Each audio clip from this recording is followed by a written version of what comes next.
Hi everyone! Today we're going to do chapter 12, which is the last chapter of the text, and this is competent intercultural communication qualities of the culturally experienced. So there are quite a few activities in this chapter, but it does talk about competent intercultural communication, how to access competence, motivation, knowledge, skills, sensitivity, character, individualism versus collectivism, which we'll revisit, following rules, knowledge, communication competence and conflict, and then other considerations for communication competency. So the beginning of the chapter, again, there are a few activities, and then linking into defining competent intercultural communication. So engaging in communication with others that is effective and appropriate within a given context is a desired outcome, so that is seen as being competent. To accomplish positive outcomes, people should be able to reduce apprehension, understand competent intercultural communication and the roles of motivation, knowledge, skills, sensitivity, character, adaptability, institutional and class influences, identity issues, and adaptation. People who communicate competently tend to benefit quite a bit. They have greater relationship satisfaction and professional success, and more contentment within their own personal lives.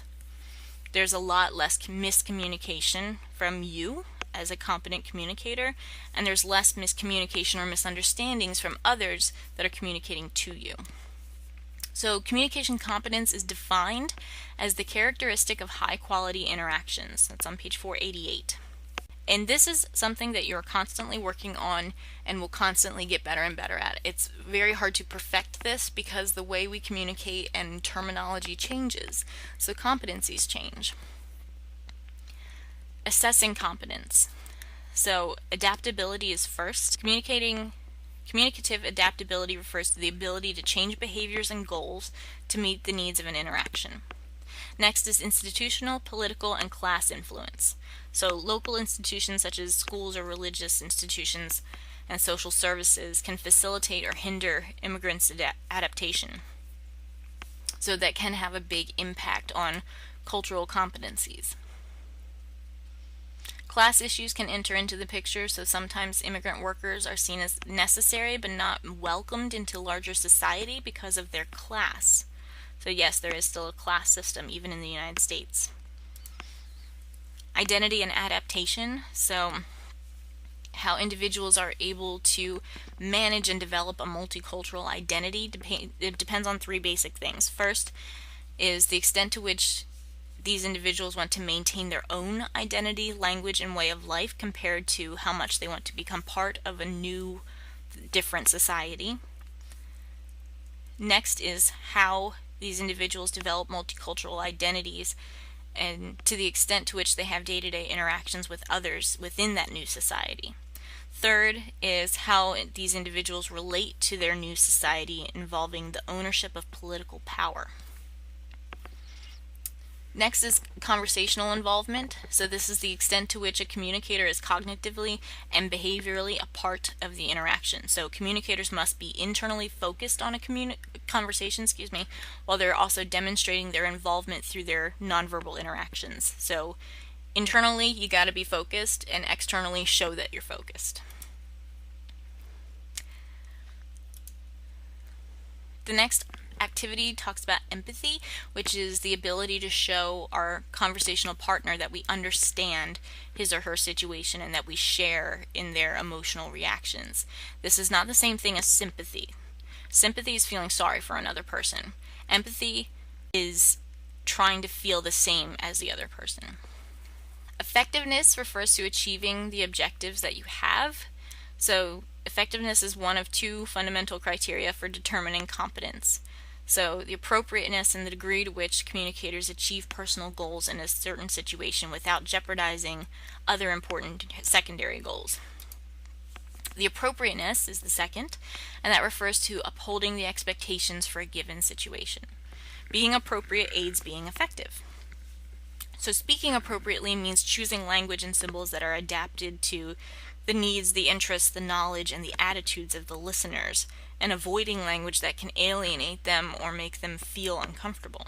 Next, I'll talk about motivation, which starts on page 497. Motivation as it relates to intercultural communication competence means that one possesses a personal desire to improve their communication abilities. Some people are not motivated communicators. They don't care to become better communicators or showing interest to make effort to understand or talk or help, especially in different cultural contexts. So the Western view of motivation is seen as an independent, more individualistic understanding of sources of behavior. The agency that causes people to act is entirely located within the person. So the person's intentions, thoughts, needs, wishes, and goals are basic to understanding individuals' behavior. An Eastern view of motivation advocates an interdependent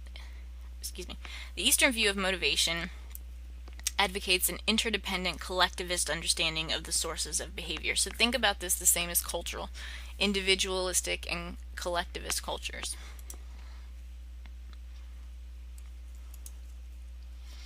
So knowledge and skills. First, knowledge. Intercultural communication competence means that one has self-awareness and understands the rules, norms, and expectations. Procedural knowledge refers to knowing how to assemble, plan, and perform certain content knowledge in particular situations. And then beyond that, linguistic knowledge is an important aspect of intercultural competence. People know how to behave in many situations, and the process of assembling the best action requires almost no time. So clearly, the greater variety of social interactions a communicator has, the more likely they're able to develop an action plan that is appropriate to accomplish their goal. So practice makes perfect. And then skills. Skills are stressed in every culture. They're very different, but they're always stressed. So studies of Western family have shown that some parents encourage, approve, and reward more competitive or aggressive behavior. Skill development occurs when people have ample opportunity to practice skills that enact the skill being taught in relation to the objective. So helping people enhance the quality of communication, this is seen as a positive, more direct way of helping cultures that's becoming more and more effective. Sensitivity is another important skill for communication, and the ability to decode or interpret other people's messages.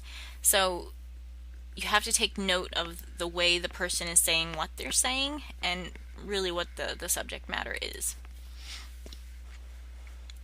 Likewise, character. A person with character is perceived as a person of integrity who is honest, reliable, loyal, and dependable. Sometimes we cannot assess character of a person unless somebody does something dishonest, disloyal, or undependable. So communication competence and conflict behaviors, I've skipped forward to page 506 through 508. Within the appropriateness, effectiveness dialectic, there are 5 tensions that I want to focus on. First is politeness versus assertiveness. So assertive people often get what they wish for, but others sometimes don't like the way that they achieve their goals. Social competence in general versus relational competence with respect to another person. So people have habits that work in general. They also develop habits that work with particular people. A problem arises in using general competence behaviors with a person who does not respond to that particular style, or in using a particular style suited to limited relationships and general encounters. Communality, focusing on group or relational interests, versus instrumentality, focusing on the individual interest. There's often a tension between what will benefit the relationship and what might benefit only one of the individuals in the relationship. You can see this a lot in romantic and family relationships. Adaptation versus control. In order to achieve goals in a situation, people need to have some control over the interaction, but too much control can cause others to feel like they have no say. Furthermore, too much planning or controlling can diminish the flexibility needed to change the direction when a strategy fails. And then fifth, competence versus incompetence. Some people appear incompetent in a particular situation, even though they generally handle conflict in a competent manner. It's extremely hard to keep following the rules of good conflict management and containment when the other person keeps escalating the conflict and introducing new issues or new problems. In talking about ethics on 513, there are certain standards of judging moral correctness and communication behaviors. First is obviously honesty, second being respect, third is fairness, fourth is choice, and fifth is responsibility. Another shorter chapter, the end of the chapter talks about the key terms on page 515, and the summary is on 516, and that actually ends our online textbook. So I urge you again to always use the terms that are listed and the chapter summaries as kind of your baseline for studying, but then look up the terms throughout the chapter, or as you're reading, please highlight key terms or key ideas throughout the chapter. If there's a list, highlight it, make note of it. If there's a definition, highlight it, make note of it. It'll help you later when you're studying for the exam 2 or the final exam. So I hope that you've enjoyed these verbal lectures. I'm sorry I couldn't videotape them, but it's a little bit easier for me to audio tape them because then I can stay in my pajamas. I'm just kidding, but no, really. But it is a little bit easier, so I do hope that this is helpful for you than just posting PowerPoint slides. So everybody take care, and I will see you in class.